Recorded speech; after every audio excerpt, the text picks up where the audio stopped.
Je donne tout de suite la parole à Max Engamard, qui a rédigé une thèse en histoire de l'Église, qui porte le très beau titre « Qu'il me baise des baisers de sa bouche, le cantique des cantiques à la Renaissance », publié chez Drault, et il est actuellement le directeur des éditions Drault.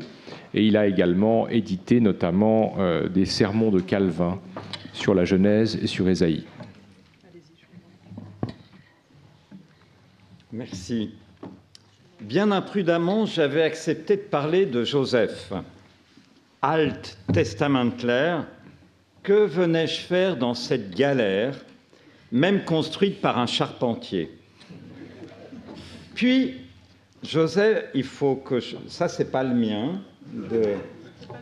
Non. Alors,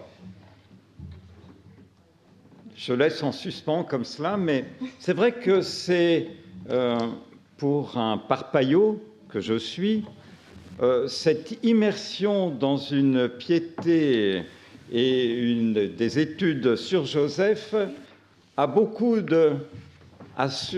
me surprend, me conforte dans ma foi parpaillote. Donc, c'est au moins un aspect positif de ce colloque où j'apprends évidemment beaucoup sur Joseph. Et puis, voilà. Alors, mon titre des chaussettes aux sandales, ça aurait pu être aussi des pantoufles aux sandales. Vous allez comprendre. Donc, je me suis embarqué. Anne-Catherine m'a demandé, puisqu'il semblerait que je n'ai pas dit trop de bêtises sur Nicodème, si je voulais faire quelque chose sur Joseph. Et je me suis embarqué. À partir du moment où j'ai commencé à penser à Joseph, à Pont-Aven, au moment de Noël, j'ai été plus attentif à cette église Saint-Joseph et au vitrail. Et puis ensuite, en février, j'ai participé à un colloque, le grand colloque du 500e anniversaire de l'introduction de la réforme en Suisse, à Zurich, et nous étions logés à l'hôtel Saint-Joseph. C'était trop, les clins d'œil étaient trop forts. Le mois d'après, je suis à... Et il fallait que je fasse ça en fin de journée, parce que, voilà, vous faire rire un peu. Mais je skiais avec ma fille à Valois, et nous étions devant la cabote de Joseph, parce que qui dit Joseph ne dit pas seulement le patriarche et l'époux de Marie, mais dit des tas d'autres Joseph. Donc je me suis dit que j'avais mérité un bon coup de gros rouge, et que j'allais maintenant être prêt à travailler sur Calvin. Et de Calvin, vous verrez que je glisserai vers Théodore de Bèze et un catholique de la même époque pour aborder une question qu'on n'a pas encore tout à fait abordée, la question de la double nature par rapport à Joseph. Et ce sont nos protestants qui vont nous amener là.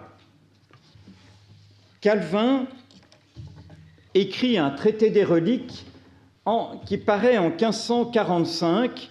C'est la période chez Calvin entre 1541 et 1545. Alors, Anne-Catherine m'a dit « Vous n'oubliez pas que vous ne parlez pas à des seiziémistes, mais si je dis Calvin, vous voyez qu'il s'agit quand même. Hein » Donc, il publie pendant quelques années énormément en français. Tous ses premiers textes sont des textes latins, du privilège de la Bible d'Olivetan, seul texte latin avec un poème dans la Bible de 1535, la première institutio de 1536, l'épître à Sadolet, enfin tout ce qu'il écrit pendant les 5-6 premières années de son activité, et depuis le commentaire du De Clementia de 1532, c'est du latin. Et là, pendant 3-4 ans, il va s'adresser aux Français surtout, à ceux qui temporisent, qui hésitent. C'est pour ça qu'il y a ce traité contre les nicodémites dont j'avais parlé il y a 1 an et demi. Donc, contre les libertins, ceux qui sont au milieu des catholiques, comment doivent-ils se comporter? Et Calvin, dans ce traité des reliques qui vient à la fin de cette période, de 4 ans, on peut dire, depuis le petit traité de la Sainte Seine jusqu'à ce traité des reliques. Ensuite, il écrira surtout en latin et il y aura toujours un amanuensis, un secrétaire qui traduira en français. Donc, le traité des reliques, et dans ce traité, Calvin s'amuse et il s'en prend 3 fois à des reliques concernant l'époux terrestre de Marie. Alors, j'ai été obéissant, je n'ai pas fait d'exemplier papier et vous n'avez les textes seulement à l'écran. Or, quand la Vierge Marie aurait été une géante, à grand-peine eût-elle porté une si grande chemise, et pour lui donner meilleur lustre, on porte quand et quand les chaussettes Saint-Joseph, qui seraient pour un petit enfant ou un nain. Ce qui est d'ailleurs intéressant d'avoir des reliques, alors qu'on est en train de développer une piété à Joseph, et on a à côté des reliques en ne le montrant encore tout petit, puisqu'on a des toutes petites chaussettes. Le proverbe dit qu'un menteur doit avoir bonne mémoire, de peur de se couper par oubli. Ils ont mal gardé cette règle quand ils n'ont pensé de faire meilleure proportion entre les choses du mari et la chemise de la femme, puisque Marie avait en effet grande robe. Qu'on aille maintenant baiser bien dévotement ces reliques, lesquelles n'ont autre apparence de vérité. Or, ils font accroire à saint Luc qu'il en peignit 4 à Rome, au lieu où est maintenant l'église de Sainte-Marie qu'ils appellent Inviolata. L'une se montre là en un oratoire, laquelle il fit, comme ils disent, à sa dévotion avec l'anneau duquel saint Joseph l'avait épousée. Alors, Calvin ne nous dit pas à l'endroit, enfin si, là il nous dit où est-elle, dans cette église. Je ne sais pas, je n'ai pas retrouvé mention de ces reliques, et si l'un de vous, quelqu'un spécialiste de la piété médiévale et de la fin du Moyen-Âge, peut savoir me dire où il y a ces chaussettes, bon, peut-être un peu mitées aujourd'hui, je vous l'accorde, ou l'anneau. Et puis, 3e mention, et Calvin s'amuse comme moi aussi, moi après lui, avec les pantoufles Saint-Joseph et ses os. C'est la petite remarque marginale. Je laisse à parler de Saint-Joseph, dont les uns en ont des pantoufles, comme en l'abbaye Saint-Simon de Trèves. Les autres, ces choses, comme nous avons déjà dit, les autres, ces ossements. Il me suffit de l'exemple que j'ai allégué pour découvrir la sottise qui y est. Les 3 mentions de Joseph dans le traité des reliques sont articulées et viennent les unes après les autres. Elles concernent l'anneau nuptial et puis les choses ou chaussettes et pantoufles de Joseph. Donc, je n'ai pas trouvé trace de ces reliques et même essayé, mais je ne suis pas un spécialiste. On ne peut pas être spécialiste de tout, et donc de ces traités de reliques ou de traités, du coup, j'irai voir ce traité sur Saint-Joseph de 1512, je crois, dont on a parlé, pour voir s'il y est fait mention d'une quelconque relique. La critique des reliques ne fut pas propre à Calvin, ni même au XVIe siècle, puisqu'on en trouve sous la plume des médiévaux, chez Guibert de Nogent, Bernardin de Sienne. Thomas à Kempis raillait ceux qui courent en divers lieux pour visiter les reliques des saints, en citant Marie, mais sans mentionner Joseph. Augustin se moquait déjà des coureurs de Rogaton. À l'époque moderne, Érasme usa de sarcasme envers des adorateurs de reliques. Calvin s'est d'ailleurs un peu inspiré de la critique d'Érasme, mais celle qui vient de l'Inquiridion Militis Christiani et pas des textes d'Érasme plus tardifs où il est moins critique vis-à-vis des reliques. Rabelais aussi et tant d'autres. Quand on regarde maintenant dans l'institution de la religion chrétienne, il n'y a qu'un seul passage. Alors, il est là, normalement, je vous dirais, vous le lirez chez vous, comme on dit quand vous avez l'exemplier papier. Là, ça sera plus difficile, vous pouvez prendre la référence, c'est dans l'Institution, le livre 4 aujourd'hui, mais c'est la distribution de 1559, alors que c'est un passage que Calvin ajoute dans l'édition de 1543, traduction française 45. Donc c'est intéressant de voir que le seul passage contre les reliques, d'une manière générale et sans parler de Joseph, se fait exactement au même moment où il va écrire ce traité sur les reliques. Ensuite, là aussi pour la version papier, je montrerai quel terme Calvin et comment il utilise le mot relique dans l'Institution pour d'autres choses que les reliques des saints. Mon deuxième point, c'est celui sur la paternité de Joseph, parce que après avoir regardé cela, évidemment, j'aurais été dans les temps, j'aurais parlé 8 minutes et je vous aurais dit, ben voilà, Calvin s'est moqué de Joseph, je vous remercie de votre attention. Je me suis dit que c'était un peu court, donc j'ai voulu regarder comment Calvin citait Joseph dans des sermons, c'est qu'il y a chez Calvin une harmonie évangélique, et il va donner un commentaire de cette harmonie évangélique, et il va donner des sermons sur cette harmonie. Donc, c'est ce que j'ai regardé et cherché, surtout évidemment autour de Matthieu, Luc 2, sur ces passages. S'il parle évidemment de Joseph dans Matthieu 13, improbable, je ne pouvais pas tout relire pour trouver l'impossibilité d'un développement particulier de Calvin. Donc, dans son harmonie évangélique, un passage sur la généalogie de Matthieu. Donc, on va retrouver des questions, évidemment, qui ont déjà été abordées là. Or, cependant, notons combien qu'ici, les deux évangélistes parlent de la lignée de Joseph et non point de la Vierge Marie, toutefois que de l'un on peut recueillir l'autre, c'est à savoir combien que Jésus-Christ soit descendu de la race de David, toutefois qu'il n'a point été fils de Joseph. Et de fait, cela est exprimé par tous les deux. Saint Luc dit qu'on le tenait pour fils de Joseph, et en cela, il montre qu'il ne l'était point à la vérité.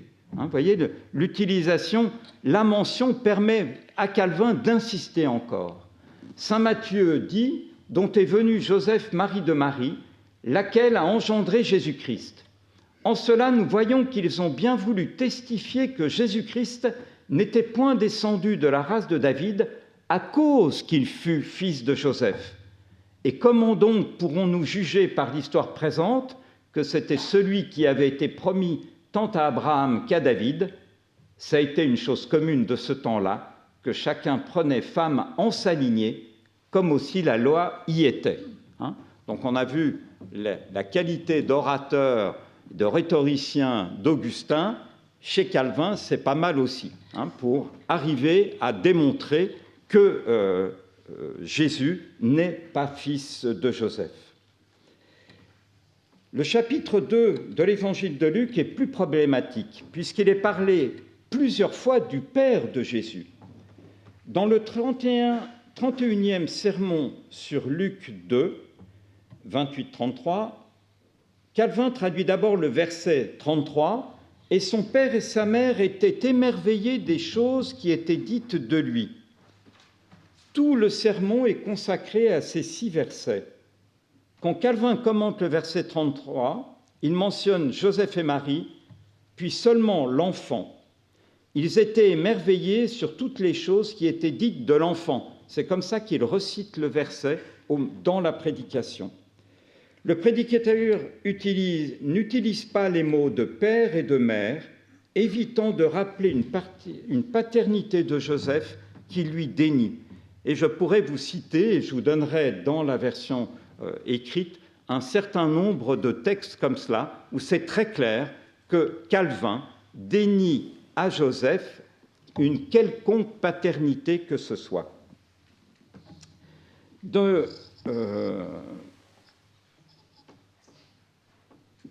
Alors, oui, puisque je coupe, ou alors pendant que je parle, vous pouvez lire celle-ci. Nous pourrions nous arrêter ici, puisqu'au Sermon 47, Calvin distingue à nouveau Joseph et Marie en revenant sur ce verset de Luc 2, 48. Et nous avons vu par-ci devant qu'il était sujet à Joseph et à sa mère, ainsi qu'il est bien vraisemblable que toujours il a vécu du même métier de charpentier, comme de fait on lui a reproché qu'il était un charpentier. Tant plus donc devons-nous être avertis de cheminer en toute humilité. Calvin, une nouvelle fois, glisse sur la paternité de Joseph, qui n'est que le charpentier qui apprendra un métier à Jésus. Plus précisément encore, dans son commentaire à l'Harmonia Evangelica, Calvin termine son explication de Luc 2, 41 par ces mots « Ceterum nomen patris ad Joseph in proprie transfertur, et vulgari hominum sensu ». Du reste, le nom de père est transféré à Joseph d'une manière impropre par la conception ordinaire des hommes. Donc là, maintenant, avec Calvin, j'ai fini. Il n'y a rien d'autre à dire sur le passage. On a des sermons où on a le passage sur Joseph, père, et Calvin, après avoir traduit le verset, part sur toute la relation du Christ, du Fils, avec le Père éternel. C'est-à-dire qu'il a complètement occulté ce moment humain terrestre.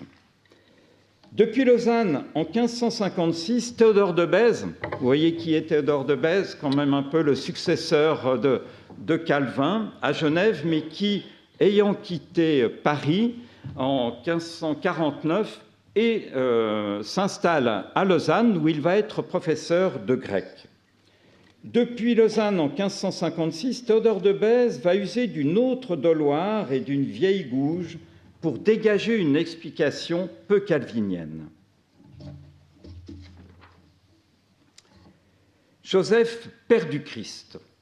En Luc 2, 33, Théodore de Bèze, dans sa première édition des Annotationes Maiores sur le Nouveau Testament, donc chez Robert Étienne en 1556, n'offre pas encore le texte grec. On n'a que le texte latin, mais c'est une nouvelle traduction latine, puisqu'on avait celle de Panini pour l'Ancien Testament. C'est une nouvelle traduction que donne Théodore de Bèze, mais sans avoir encore édité le texte grec. Il traduit « Pater autem et mater eius mirabantur superiis quae dicebantur de eo », sans annotation. C'est en fait en commentant Luc 2, 27 que Bèze va oser une expression peu courante sous les presses genevoises. Il traduit tout d'abord le verset « Is igitur venit impulsore spiritu in templum, et quum inducerent puerum Iesum parentes, ut facerent secundum consuetudinem legis pro eo ». C'est le fait que les parents de Jésus viennent au temple pour faire ce que la loi ordonnait. Il s'agit donc de Siméon qui vient au temple, poussé par l'Esprit, pour voir le Messie promis, alors que les parents, eugoneis, de Jésus l'amènent pour le consacrer à Dieu. Alors, vous avez le texte latin, je vous le traduis. Les parents, eugoneis, le PowerPoint ne m'a pas pris les esprits, ni les accents, pardon, vous l'aurez sur le texte écrit.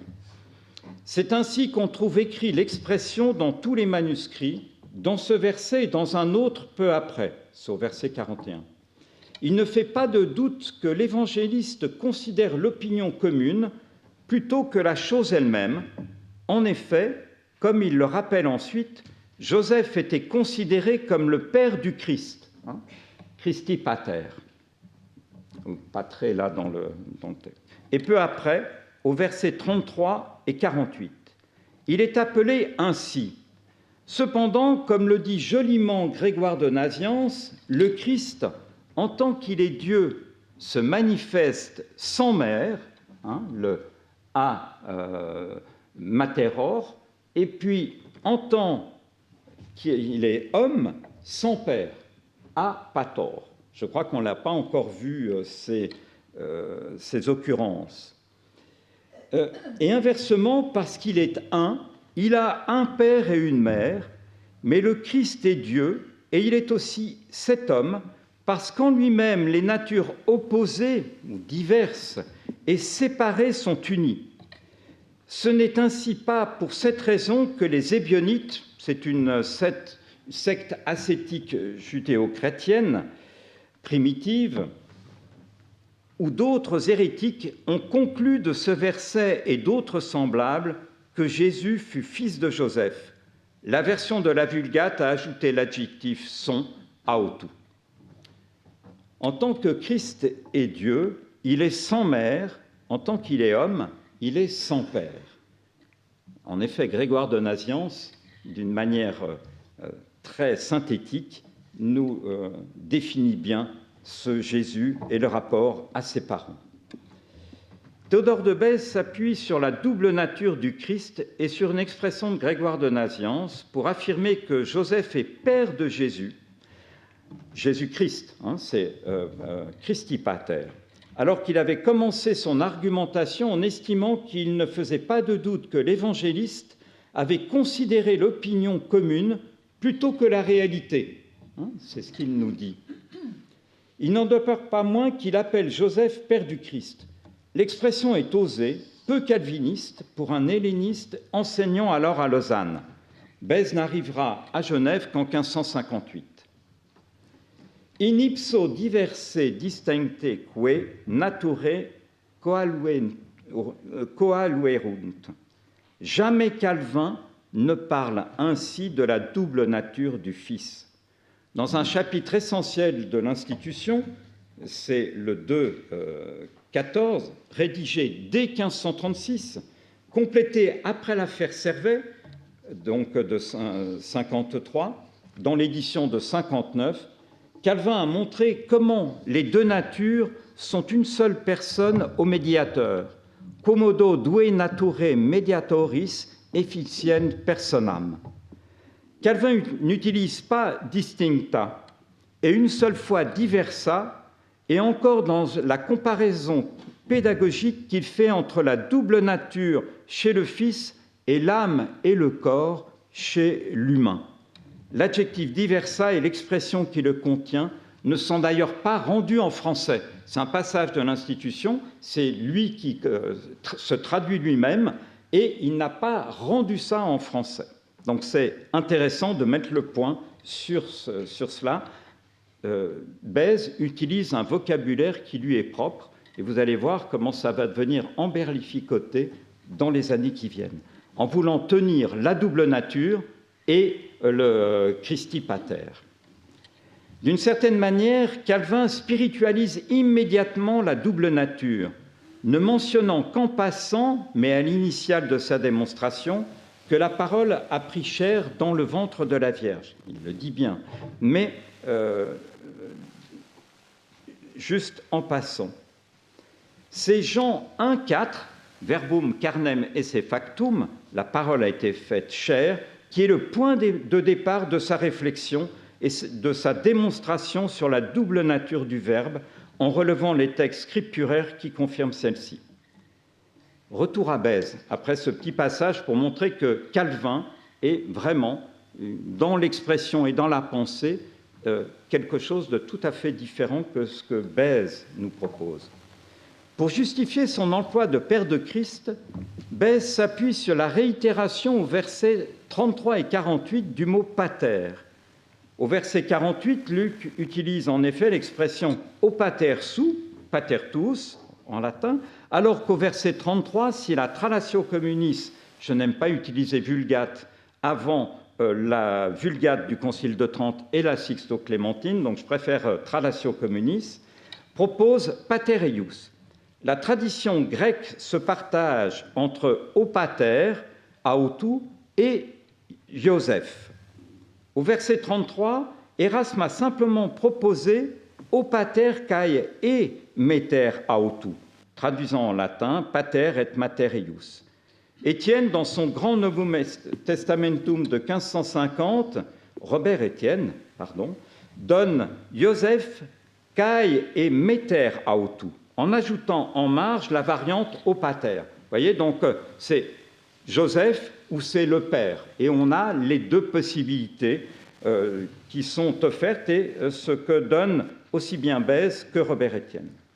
En 1565, Bèze est maintenant à Genève depuis 7 ans. Calvin est mort l'année précédente et il est devenu le patron,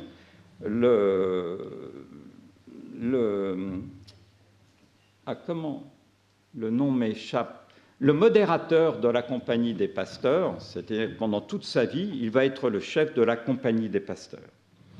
Il donne chez Henri Estienne la seconde édition de ses Annotationes Maiores du Novum Testamentum, complétée du texte grec, qui reste celui de 1550, donc le texte que Robert Estienne avait donné à Paris en 1550, avec la traduction latine de Bèze, Pater autem et mater eius. La longue note du verset 27 est présente quasi ne varietur, si ce n'est un infime ajout. In ipso diverse distincteque naturae, c'est ce qu'on vous avez là, in unam personam coaluerunt. En lui-même, les natures opposées et séparées en une personne sont unies. Donc il a eu la volonté d'ajouter, de continuer à réfléchir, et ce n'est pas terminé. Ce léger ajout sur la double nature du Christ en une seule personne est toutefois essentiel, car il témoigne que Bèze a relu son texte et n'a pas été gêné par Christi Pater, qu'il avait osé 9 ans plus tôt. Cela ne semble pas avoir été ni vu ni discuté avec Calvin. Le grand helléniste Isaac Casaubon a lu d'ailleurs et copieusement annoté l'édition de ces Annotationes Maiores. Malheureusement, rien sur ce passage, alors qu'il avait annoté avant et après. En revanche, la dernière édition du Vivant de Bèze, en 1598, a substitué 2 mots. Sit pour existat, et c'est vrai que c'est mieux, et coniam pour quia, et a surtout modifié la phrase allongée en 1565 sur la double nature du Christ, qui devient coniam assumpta humana natura in assumente filii persona nam per se substitit. Puisque la nature humaine est endossée en assumant la personne du Fils, j'essaie de traduire ce latin un peu emberlificoté, elle demeure en effet par elle-même. C'est une phrase dont la limpidité n'est pas très apparente. En 2 étapes, Bèze a modifié l'expression sur la double nature du Christ, parce qu'en lui-même, les natures opposées et séparées sont unies, dans une formule finale plus complexe. Ce que Calvin n'avait pas fait, Bèze l'exprime en pensant la double nature dans le contexte de la paternité de Joseph. Calvin, dans le même chapitre de l'Institution déjà évoqué, a utilisé un vocabulaire différent de celui de Bèze, assumpta est carna, non persona, encore 3 fois dans l'Institution, ab assumpta carne. Donc c'est la chair qui est assumée et ce n'est pas la personne. Et là, je quitte un tout petit moment mes héros, pas tout à fait, parce qu'ils vont critiquer ce jésuite. En 1596 et 97, à Pont-à-Mousson, parurent les 2 tomes des commentaires sur les 4 évangiles du jésuite espagnol Juan Maldonado, ou Maldona, virulent polémiste anticalviniste qui enseigna la théologie à Paris et à Bourges. Dans sa séance du vendredi 13 juillet 1599, la Compagnie des Pasteurs de Genève s'en prit aux écrits de Maldona, puisque les Annotationes de Bèze étaient vivement critiquées, aussi bien par Maldona que par un autre, Thomas Stapleton, qui venait aussi de publier un livre contre Bèze. La Compagnie prit acte que Bèze se chargeait de répondre aux polémistes catholiques. Si nous ouvrons ce commentaire de Maldona, en Luc 2, 27, 33 et 48, on ne trouve aucune attaque directe contre Bèze dans ces passages. Bien au contraire, dès la mention des parenthèses au verset 27, Maldona commente, je vous le traduis, « Ainsi Marie elle-même, qui n'ignorait pas qu'elle avait été fécondée non par Joseph, mais par le Saint-Esprit, appelle plus bas au verset 48 Joseph, père du Christ, et l'évangéliste au verset 33 de même. D'autres, et parmi eux Origène, disent que Joseph a été appelé père honoris causa. Ça, patrem honoris causa Josephum vocatum, c'est quand même pas mal. Hein, vous n'aviez jamais entendu que Joseph était pater honoris causa. Je crois que c'est une distinction qui va avoir un certain succès. Donc, et je continue, parce qu'il fut l'éducateur du Christ. Voilà aussi mon intérêt pour Nutritius, avec cette mention. Grâce à vous, maintenant, je sais que ça remonte à Jérôme, donc c'est à Augustin, non, à Jérôme, voilà, je l'ai noté déjà dans ma machine. Donc, comme nous avons l'habitude d'appeler mères, non seulement celles qui nous ont engendrées, mais aussi celles qui nous ont allaités et nourris. Donc, c'est intéressant de voir comment on arrive à glisser. On est avec un jésuite, là. Mais il est en effet Joseph et père honoris causa. En appelant Joseph Christi Pater, le jésuite rejoint les pères et même Origène, mais également le pasteur calviniste Théodore de Bèze. En commentant le verset 33, puis le verset 48, Maldona répétera d'ailleurs son propos. On avait déjà chez Denis le Chartreux et cette mention de Christi Pater, alors qu'Érasme, dans les annotations de son Nouveau Testament, parle de Jésus Pater, ce qui est rare. A contrario, le réformé Daniel Heinsius donna au début du XVIIe siècle des Sacrarum Exercitationum ad Novum Testamentum Libri Venti. Dans ses remarques sur le chapitre 2 de l'Évangile de Luc, l'helléniste n'évoquait pas la paternité de Joseph, le mentionnait par son seul nom, mais appelant Marie Virginem Sanctissimam et Matrem. Sans polémiquer contre quiconque, Heinsius a adopté une position calviniste stricte qui ne mentionne pas Joseph comme père de Jésus, alors que Grotius, 2 ans plus tard, expliquera la présence de Joseph beau-père comme parent d'un point de vue juridique. C'est-à-dire que dans une question d'héritage, vous verrez ça dans la note, dans une question d'héritage, une belle-mère peut hériter exactement comme une mère, un beau-père comme un père. Enfin, un beau-père, oui, comme un père. Pour finir, des chaussettes aux sandales. Quand Joseph est dit père, sa paternité est liée au Christ et non à Jésus, pour la plupart. Surtout pour la tradition patristique, on l'a vu, étant encore chez les modernes. Théodore de Bèze et Juan Maldonado, Jean Maldona. Tant Calvin qu'une stricte obédience calviniste a évité l'expression en écartant la paternité terrestre de Joseph. On a vu avec Bèze que son adoption de Christi Pater amenait des formules alambiquées sur la double nature du Christ. D'aucuns pourraient souligner des relations différentes au Père chez Calvin et chez Bèze.